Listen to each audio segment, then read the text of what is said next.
2023.20.7 has now been released.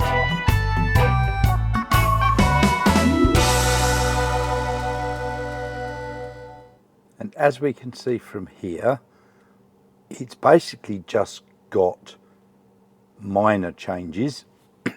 You've got tyre service mileage feature, which is you can see how many miles or kilometres it is since your last tyre service or rotation, and you can reset that. And not only that, but it's now got text size for other languages. It was only available for the English one, I believe, but it is now available in all supported languages. So if you go into the service part, you'll see up here now that tyre service mileage, mine says approximately 13,500 kilometres ago, which is what I've got, and you click reset, and that will then zero that out, and you can then make sure that your tyres are rotated every 10 to 15,000. I haven't done mine yet. I am about to book it in the next week or so.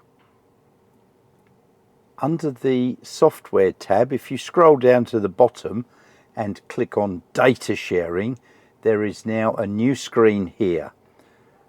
So they've said here, top left, they will not sell their data to anyone for any purpose, period.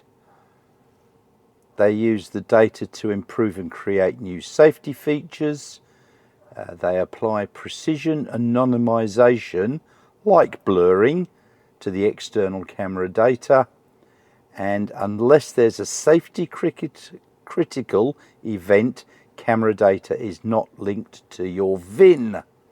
Now the options here allow autopilot and analytics, and you can turn this on and off completely, or ask for each drive.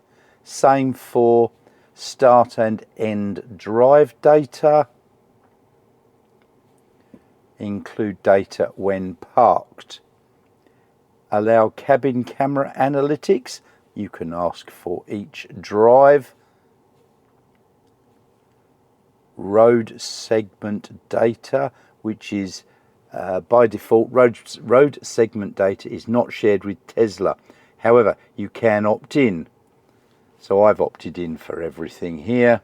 And charging analytics. So you can accept selected if you don't want some of those, or accept all. So I chose accept all. I'm more than happy to have Tesla use the data to improve my experience and improve safety. So there you have it. That's all new in 2023.20.7.